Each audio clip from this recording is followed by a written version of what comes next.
So welcome to the first Stewardship Series of 2022. This program was started in 2017 with the basic set of training covering forestry, trail building, and invasive species. It was originally geared towards volunteers to build up their skills as they help us on our preserves and natural areas. After a lot of success and general interest from the public, we continued and expanded the series, and each year we've been offering a different set of topics regarding Little Forks programming, about the environment, wildlife, and land management practices that can be utilized by not only volunteers, but landowners, both rural and city, and anyone looking to learn more.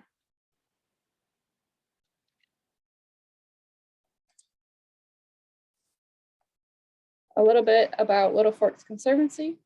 We began our conservation efforts on the Chippewa River watershed, seen here as the blue outline, in 1996. This year, we are actually honoring our 25th anniversary. And Little Forks' mission is to permanently protect and improve natural environments in mid-Michigan by leading and inspiring actions that conserve vital habitats, waterways, for the benefit of the entire community. And we use these key action words to guide our work by protecting private land through conservation easements, improve the natural landscapes on the land that we own and through partnerships, and we lead the community in the latest conservation practices, and we hope to inspire you all to protect and improve your community in any way that you can. A little bit about me. My name is Sarah Hudeman. I am the Preserve and Volunteer Manager with Little Forks Conservancy. We have about 6 years of land management experience and currently managing 8 natural areas for Little Forks. Prior to being an employee at Little Forks, I served 2 terms of AmeriCorps, one in the state of Maryland and one at Huron Pines AmeriCorps right here in Michigan. I have a degree from Central Michigan University in Biology and Natural Resources. An overview for today of what we're going to cover. We'll go through some common terms to make sure we're all on the same page, some methods of control, plants to know, and then when we go over each plant, if there's something specific about the methods of control, I'll note it then. And then if you come across a species that hasn't been covered today and you need help identifying it, I'll give you some tools to help you with that. We'll go over some marketing traps that happen in some of those big box stores and what to look out for. Resources for finding native plants in Michigan. How you can help with invasive species in your community. And then we'll have time for questions.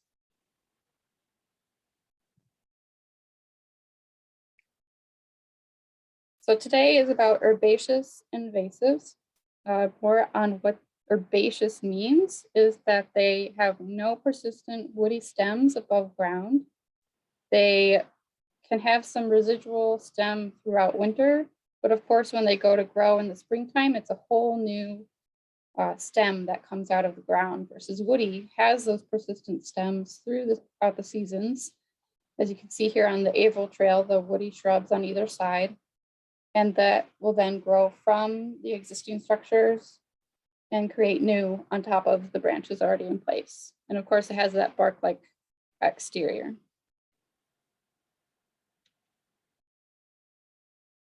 So native species, when we talk about native species, they are indigenous to a given region as a result of local natural evolution.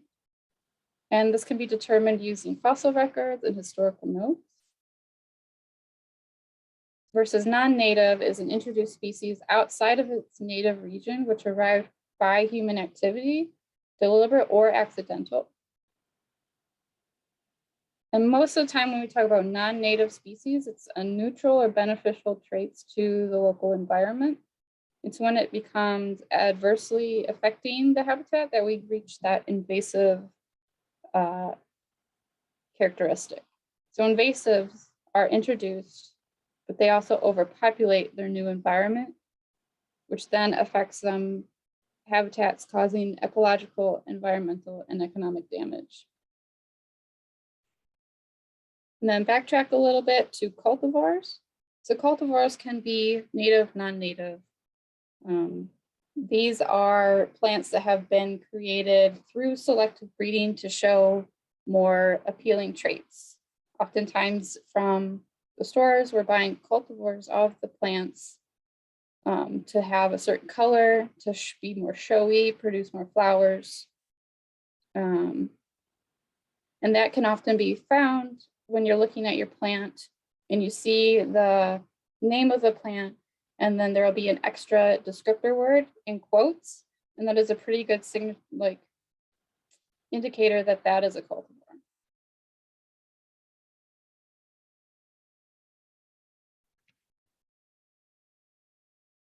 So methods of control. With this stuff being herbaceous, it's a little bit easier for hand pulling and weeding to control small areas. But other methods, especially for larger areas or difficult plants, can include foliar spraying with herbicide, which is just spraying on the leaves itself and letting the chemical soak into the plant and kill it that way. There is fire, as you can see, there's propane torches nowadays that you can kind of use at your own home and just torch the plant so that it dies down and allows more native plants to come through. This is very helpful in more sensitive areas too, near water where you don't really want to use herbicide, or kind of those wetland areas. And then another method, I don't have a picture of it, but it's called soil solarization, or tarping is a more easy way to say it or describe it. It's where you saturate a soil of an area you want to kill the plants in, and then you secure a tarp or plastic. It can be black or clear, it doesn't matter. And you leave it on this area, and with the heat and the water, it will basically cook any plant that's under there. And it's kind of an easy way to create a new pollinator garden or kill a ground cover. Something that's of the same plant in a large area that you just want all of it gone. This is a really easy way to start over.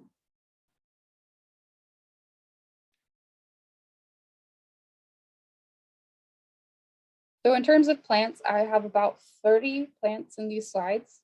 A lot of them are very common, so we won't spend too much time on exactly how to identify them, and then focus a little bit more on how to best get rid of them and kind of addressing, hey, these are invasive, and kind of changing that mindset of what our gardens should look like.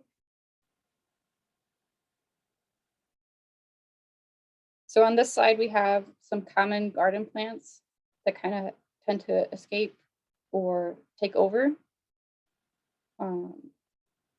Oxeye daisy is a common field plant, but sometimes have started in local gardens. And that is just your standard white daisy. And I have below the rosette, or the sprout that first starts and what that looks like, which has that kind of lobed leaf. And daylilies are used widely in people's ditches or along wet areas because they kind of take over and they're that bright pop of flower. But however, it is considered invasive.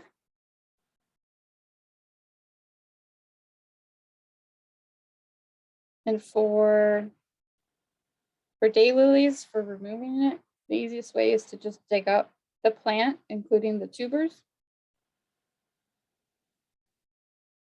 And then periwinkle is a very common ground cover. It's actually evergreen. And the best way to remove that one is with raking up the vine from the ground or whatever it's attached to, and removing those core roots from the ground. Or spraying it with a general herbicide in the spring is the best way to get rid of it. Lily of the valley is in a lot of places. It is another easy ground cover that people kind of use that takes up a filler space. And they've got the little white bells. but their starting is just a simple 2 leaves. And that one is quite easy to pull up or spray with another general herbicide. Yellow flag iris, it's different than other like more ornamental irises or flashy ones. They don't have those big frilly petals that stand up. These are more simple. And it's not really, from what I could tell, around Midland County, but it is in Bay County. So I figured it was worth mentioning of what to look out for along rivers and ditches and near the bay, of keeping an eye out for it and making sure we don't use it.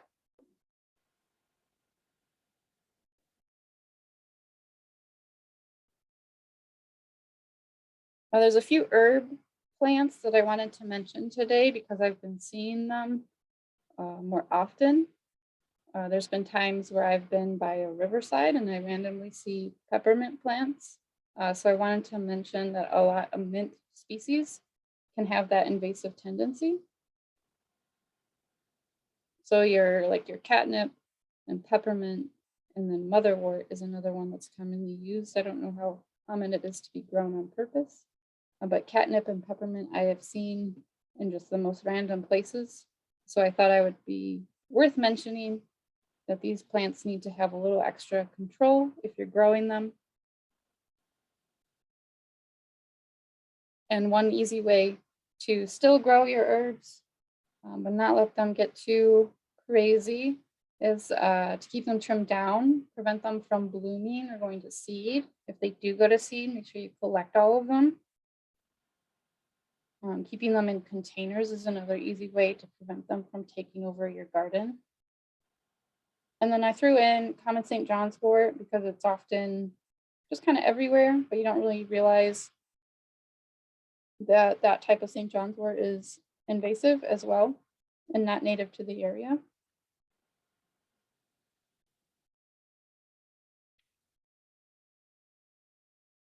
And then next up, I've got a few species that are very common in ditches and fields, something that we often see and just don't think anything of it. Kind of assume that they're native because you've seen it your whole life, which is a case for me for a lot of these, of like realizing as I'm getting older and considering what the plants are instead of just saying, well, it's a pretty plant.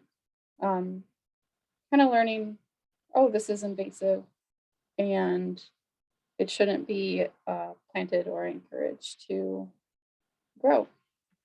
So hawkweed, they come in a few different varieties. A lot of times they're yellow or orange, like the one in this picture. And they have just this really long stem, and then they have all their leaves at the bottom. And this one's often in the fields, not too tall, but it really sticks out.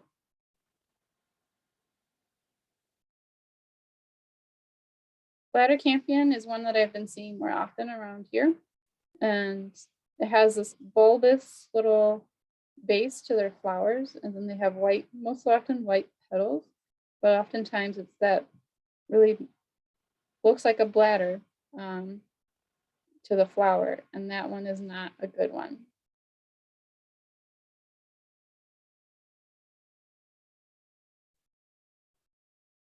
And these can be mostly controlled with a general herbicide.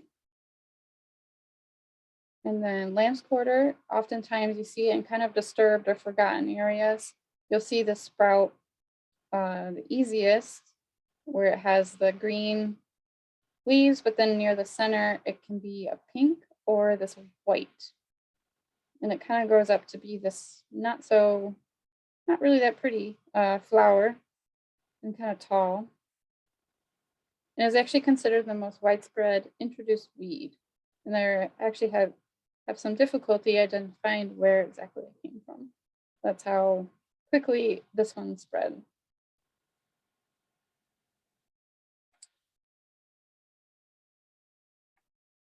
Queen Anne's lace is everywhere and really easily identifiable. They have this lacy bouquet of flowers, and then when they go to seed, they kind of curl up on themselves and make this little cup and hold on to their seeds throughout winter. They are considered a type of wild carrot. So the roots have a carrot smell and I believe is edible, but I have to double check that.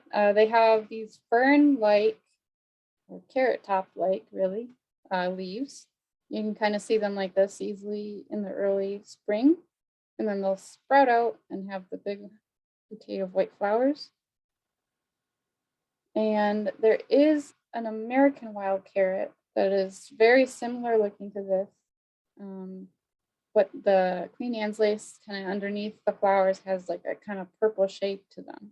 And that's how you can tell the difference between the two of those. Spotted knapweed is everywhere and very hard to get rid of. So it's best to control when you see them right away. They can have this really deep taproot that makes it hard to pull out. But when it's small like this, they should be relatively easy. It's when they get a little bit bigger where it becomes difficult. They kind of have this grayish tinge to them. And then they grow up to being this little flower. These plants have a trait of sending out this chemical into the soils and preventing other plants from growing. So then it then dominates an entire area. And mowing these don't really work because they just bloom lower to the ground and continue to spread that chemical into the soil. So really spot spraying them when they're in the early spring or pulling them is the best way to try and control these. And their stems can get pretty rigid and tough later on. So even if you do mow, you can kind of tell they are the ones that, like, when you step on them, you know it, they hurt. I've had one actually go through a flip-flop before. That's how sturdy they are.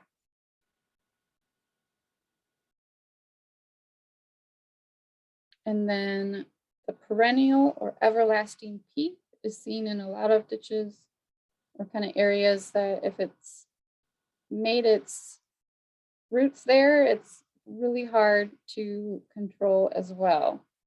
So definitely identifying it early. They have, and pulling it is the easiest way to control them. They have their leaves compared to other peat plants. They're more long and slender versus other ones are more kind of fat and round. And they can be pink or white, and kind of varying shades in between. And these are a vine, so they'll kind of crawl over all your other plants. And then their pea pods at the end are long and skinny as well, just kind of like their leaves. And then they have really tiny seeds in them. There's about 10 to 15 in each pod. And pea plants can grow from cuttings, so it's very important to properly dispose of the plant once you pull it.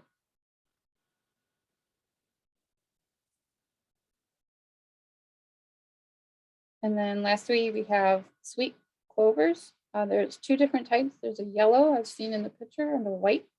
They have these sets of 3 leaves. They're kind of long and skinny, and then they have little teeth on them. And these ones, it's best to pull when they're young. And have often been used for their nitrogen fixing properties into the soil. So oftentimes after like construction, you'll see them in the area growing up, and that's the best time you want to get it while it's young, because it's also very difficult to pull. So it's kind of treating it. And these ones actually like fire, so it's not the way to treat the species if it's in an area that you're trying to control.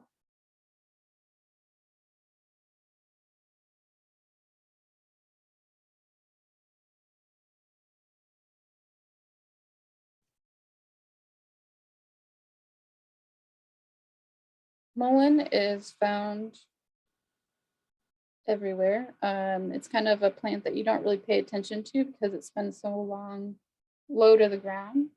The big fuzzy leaves, and then when it gets later in the summer, it shoots up and it's the giant rod of yellow flowers. And that one's mullen.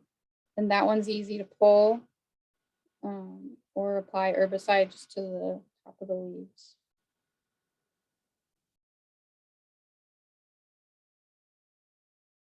Canada thistle, it looks very similar to spotted knapweed, but instead of having that kind of curve to the bottom of the flower, it just kind of is straight up, more like a cup instead of a bottleneck.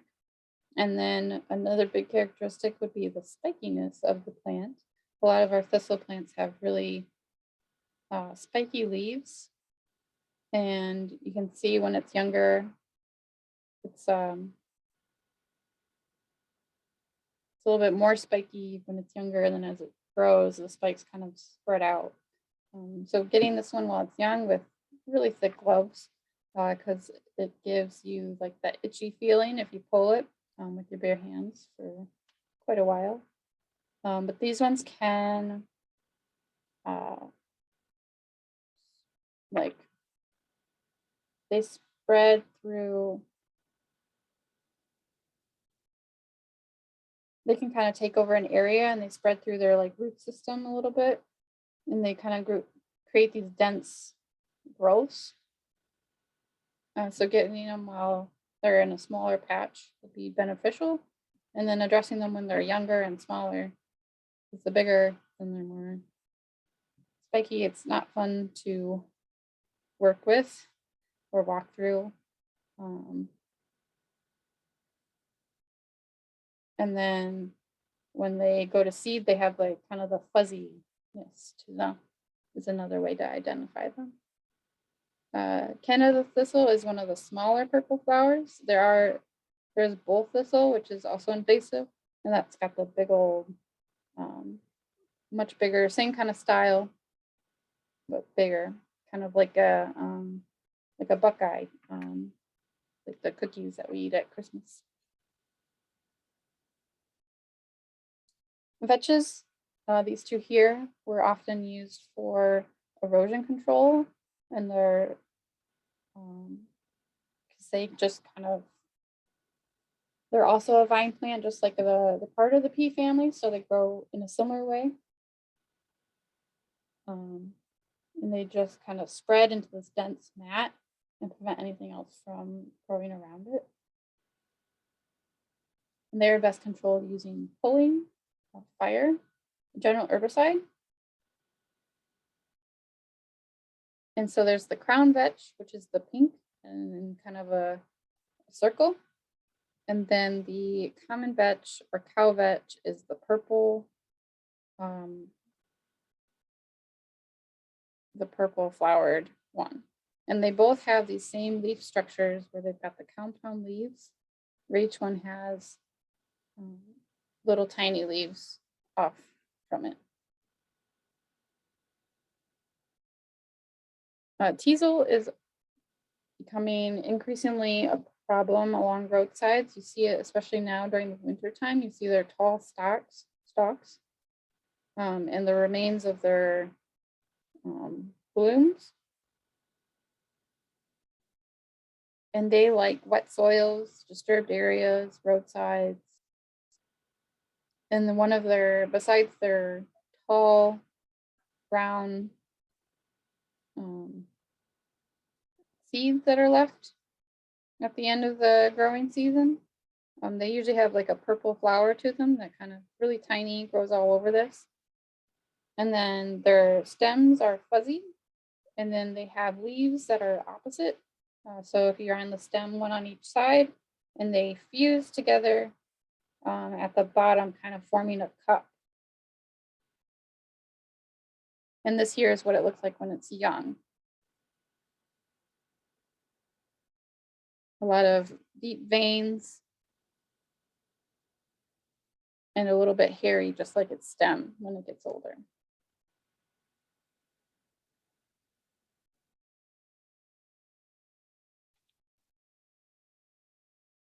These ones I like to refer to as the big ones. They are on a lot of people's minds and already being controlled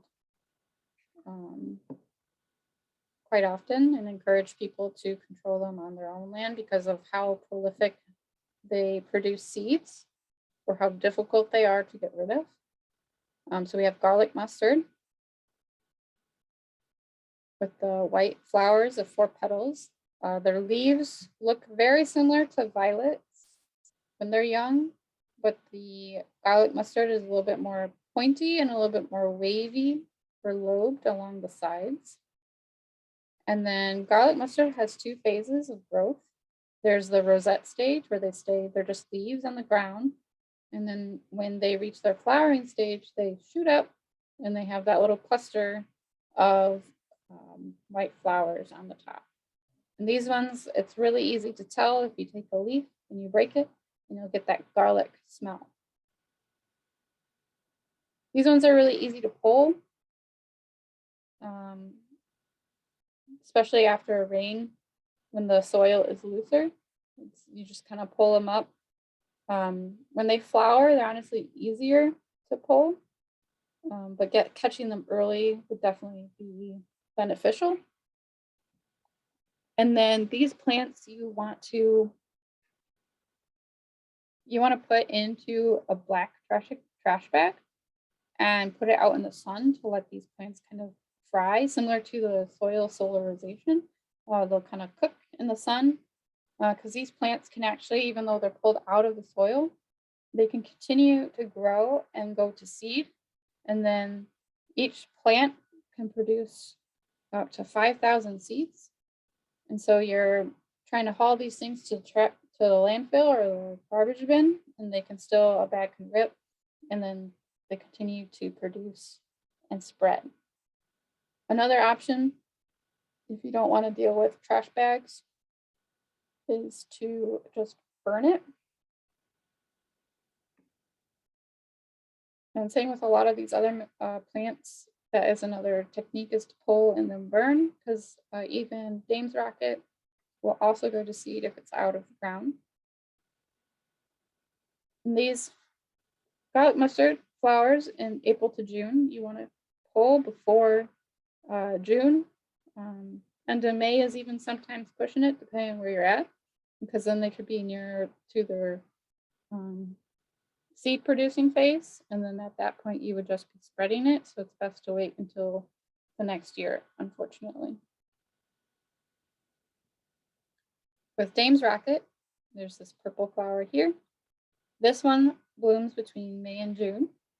And these ones have 4 petals, which is often comparable to a native plant, phlox. But unlike the Dame's rocket, phlox has 5 petals and blooms later in the summer. Dame's rocket has alternating leaves, and they actually get smaller as they get closer to the flower when they grow. And like I said, this one's best to be hand pulled after a rain. It can be kind of difficult if it's really dry, hard soil. And then both of these, herbicide would work on them as well. Purple loosestrife is a wetland plant. It can be seen in ditches or wet fields.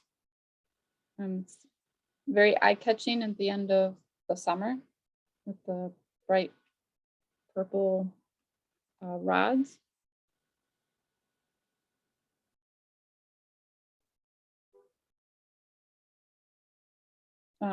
They can flower starting in July, but their best time to be applied with herbicide would be late August during their peak bloom. And these things have, on each little flower in the column, they have 5 to 7 petals, and their leaves are whorled, meaning that they, around one point, they kind of are on all sides. And then you go up to another level and they're whorled again.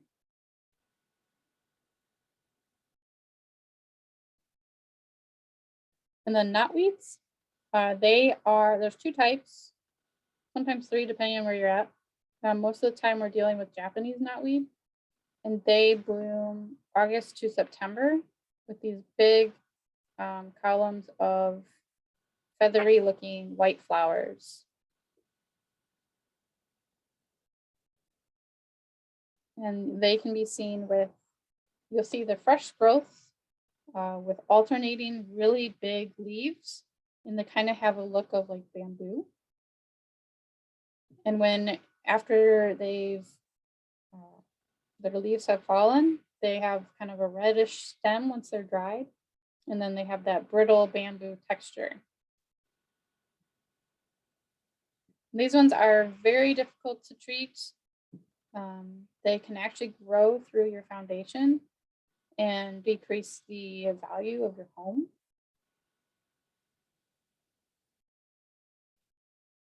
So these guys, they grow with a rhizome, so it's a little bit harder to get an herbicide to their root system. So oftentimes people will actually use like a herbicide injector and put it directly into the stem. And then otherwise you can cut it and then burn the materials that you've cut. It is important to burn it or properly get rid of it because this plant can grow from just 1 inch of its stem and it can become a whole new plant. And these are really tall. They're probably about 7 or 8 feet tall, if not taller. And they really just take over an area because of how easily they grow from just a little bit of plant material.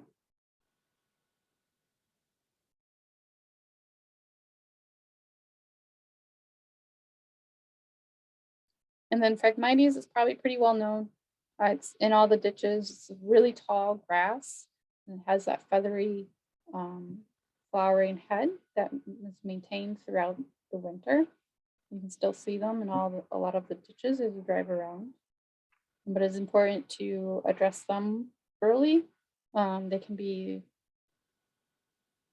sprayed or pulled for small stuff, but when it gets larger, you definitely want to ask someone for help because oftentimes if you have a really big infestation, there is like a multi-method way to address them.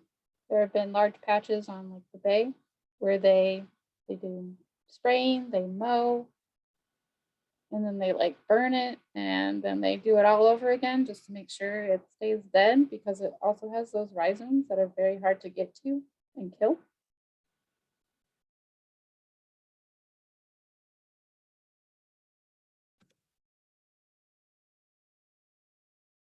These ones I refer to as honorable mentions because they're either just everywhere or not really too high on the priority list.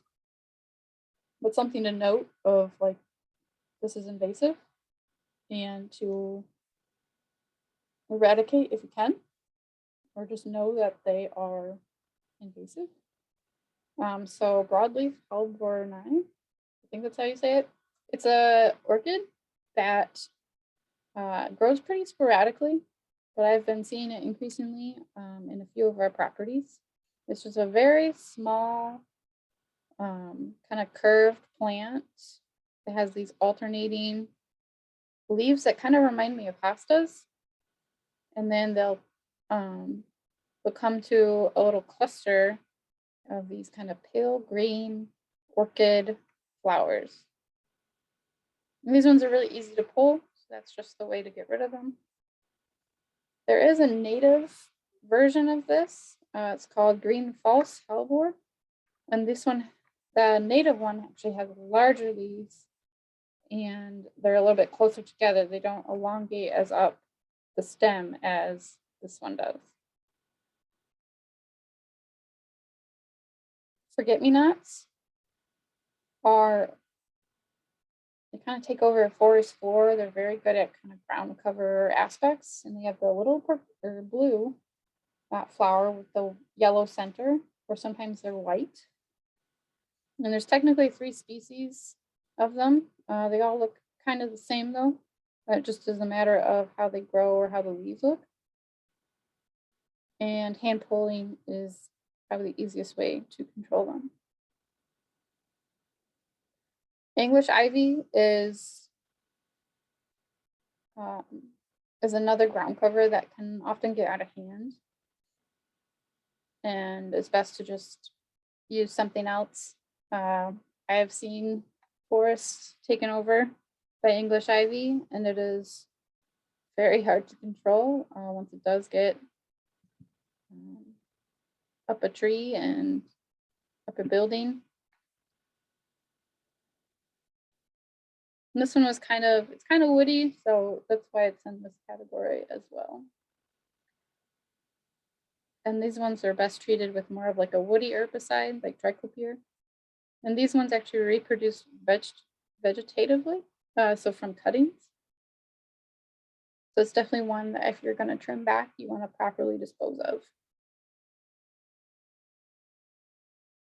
Moneywort is kind of one of those hidden invasives. They kind of cover underneath the ground. We have it on quite a few of our properties, but there's nothing really that we can do because they're in wetland areas. And there is actually no herbicide currently that is effective on them.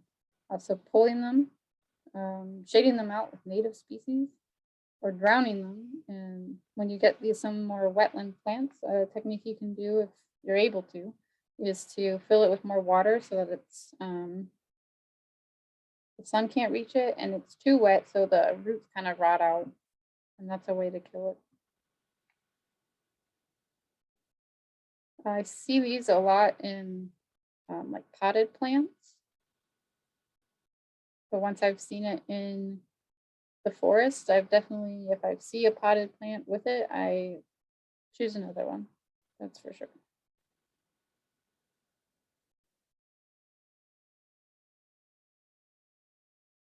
Oh, and chicory. Chicory is in all the roadsides as well. It's that purple flower that kind of is tall. And that one is everywhere and can be treated with conventional methods as I have described already.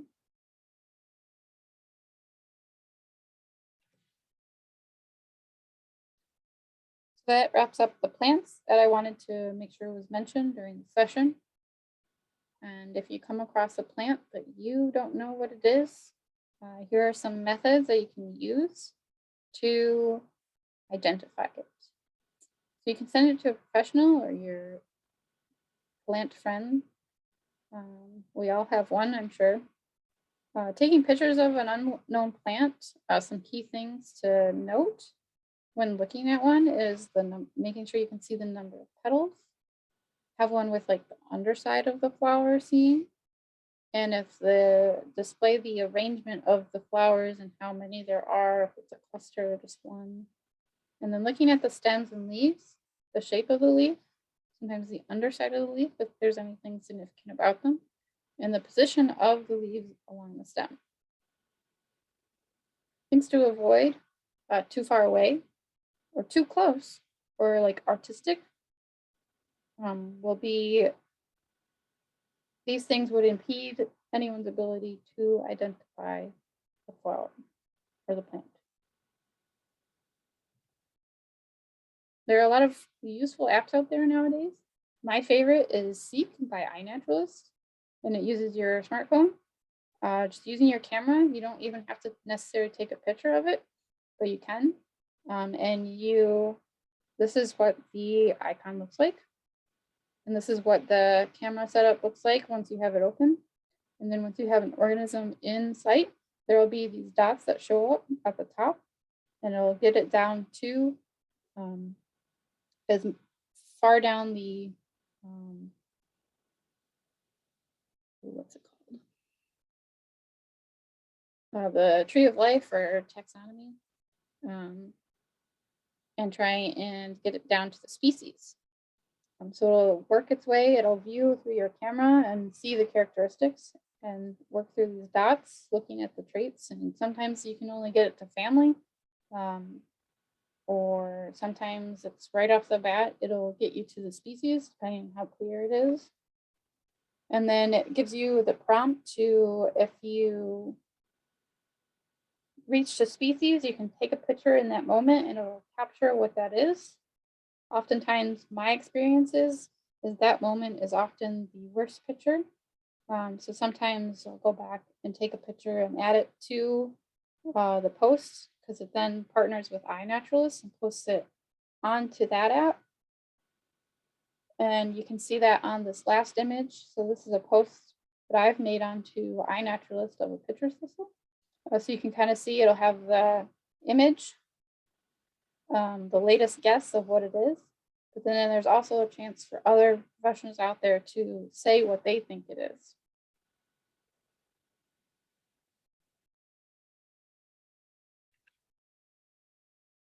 There's a few websites that I like to use. There is, I'm going to attempt to show you. So there is the mywildflowers.com. They have an identification section to where you can choose some of the features that you've picked out. So like 4 to 6 petals. You don't have to say all of them, but it'll get you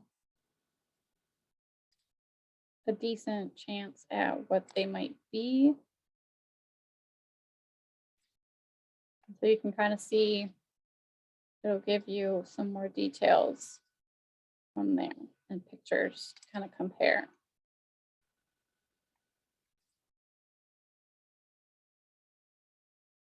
And then the other one is USDA plant database.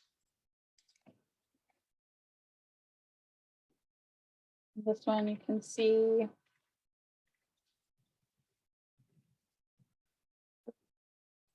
choose common name.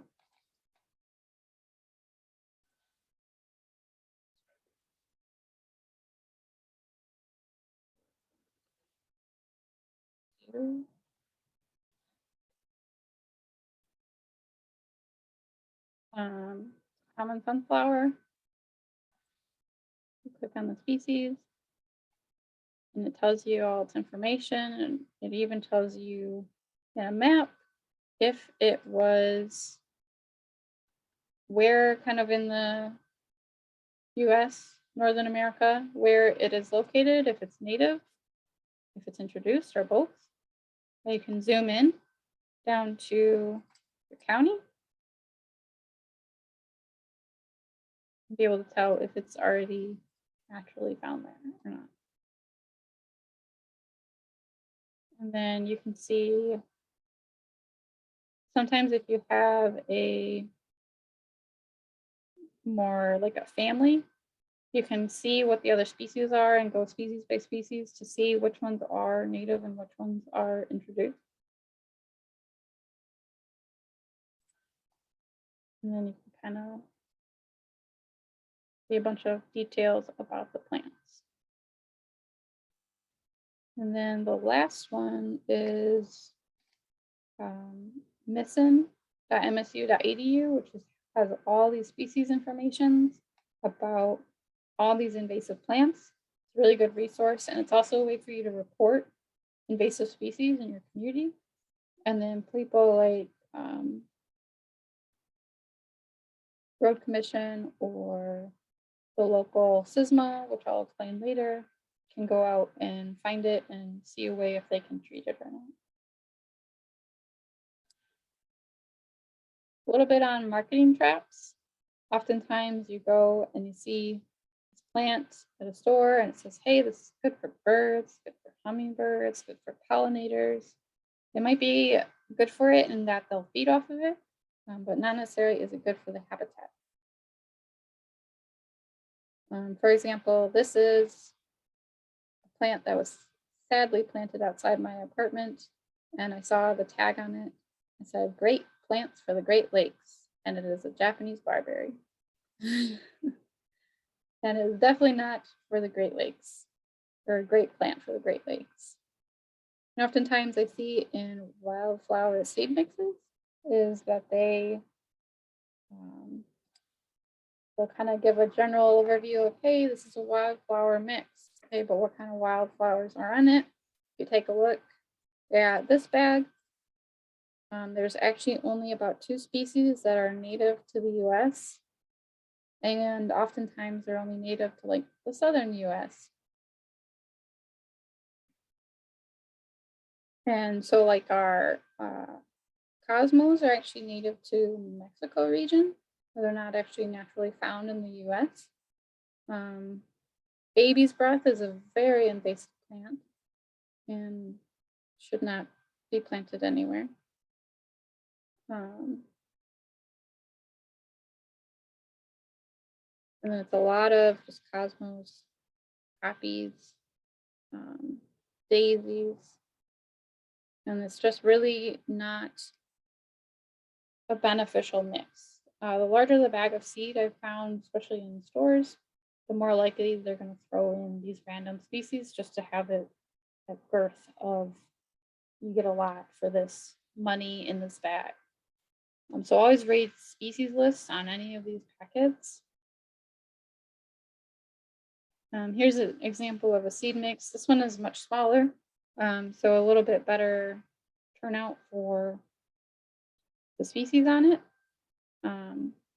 A lot of these are cultivars. So like echinacea is native, flax is native, but this is most likely a cultivar. And sometimes cultivars are not as visited by pollinators compared to the native species. And then, like I said, cosmos. And then sunflowers are actually, depending on the species, are native to the area. Our monarch sanctuary only has 1 type of milkweed. And zinnias are actually native more to the southwest region of North America. And then I'm not going to attempt to say this flower, but it is actually native as well. So that one's not too bad. But if you're going to call it a monarch sanctuary, I would definitely have a few other species of milkweed in there. This is not a rag on burpee seeds ever, or also. I just wanted to give an example of the marketing schemes that they use.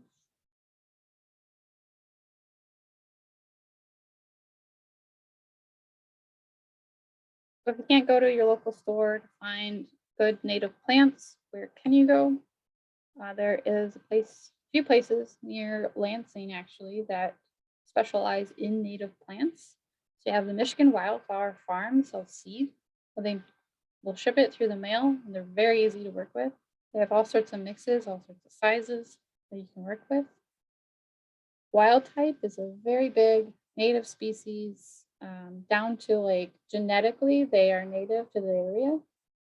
They are definitely worth the trip to go see their place, but there's also chances to buy their plants locally. The Wild Ones Been Bitten chapter has a native plant sale at the Nature Center pretty much every May. And then Nature Niche is a new store that also sells their plants. They host special sales about, I want to say 3 times a year, in May, kind of midsummer, and then at the end. And then we've often used Gladwin High School.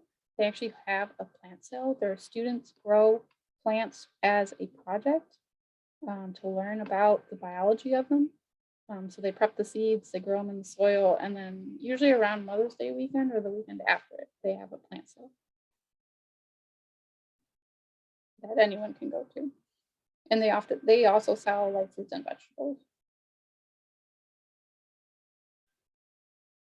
What can you do to help combat invasive species in the community? You can volunteer with us. There's more information on our website, or you can reach out to me. I am the volunteer manager in addition to the preserve manager. You can remove invasive species in your own yard. We're doing all this work on these other properties, but if there's a swath of invasives in your land, it's certainly going to make its way back over to those more natural spaces. And tell everyone. Be that friend that tells on hikes what an invasive plant is. Just spreading that knowledge of acknowledging that these plants aren't meant to be here and showing them what is native. a little bit more a step up is the best way to combat invasive species is to prevent it from even being sold. Talking to your representatives is one way. There are species out there that are considered invasive and established that are no longer allowed to be sold because it got the attention of our representatives and they made it that way so that it can't be sold. And then talking to store managers saying, hey, I want native species. It's probably a big stretch, I would say, for store managers to sway their big chain of stores, but it's worth mentioning it, maybe bring it to their attention and say, if you want my money, have more native plants. Don't buy invasive species. Do your research on your plant list and go find where you can buy them.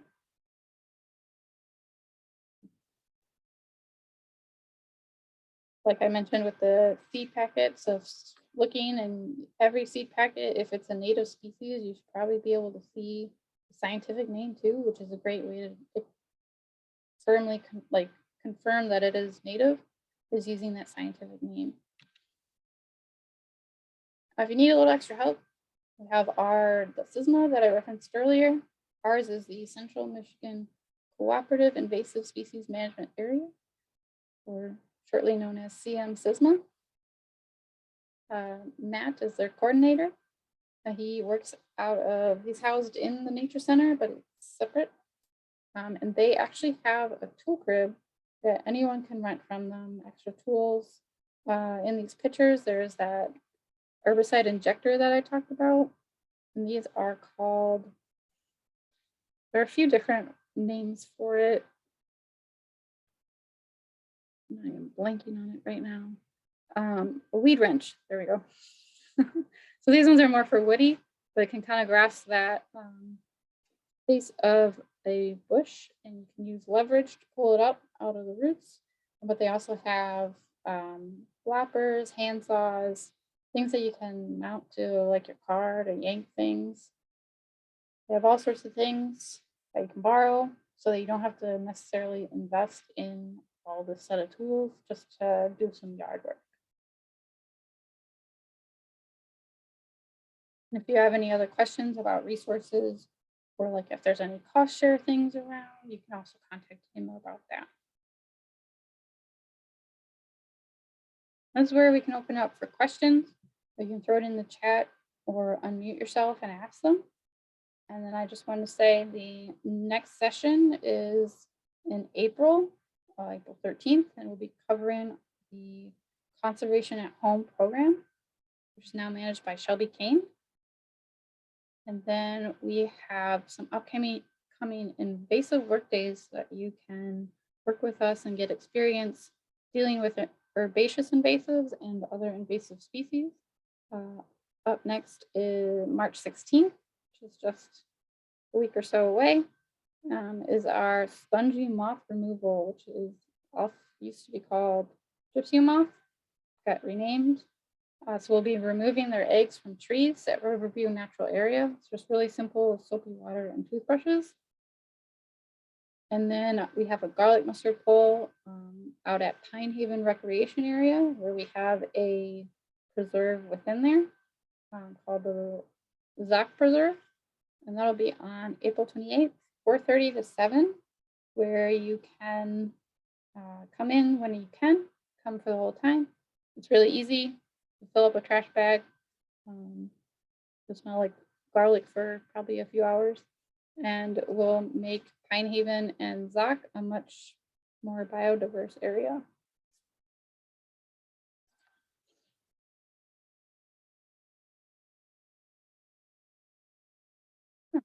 Thank you, Carol, for the clarification on the plant sale.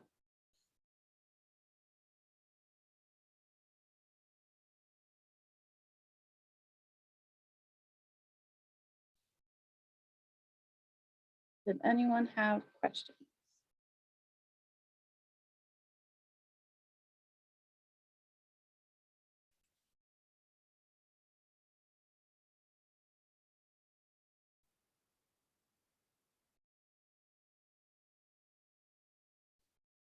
Thank you everyone for taking the time to learn about invasive species tonight.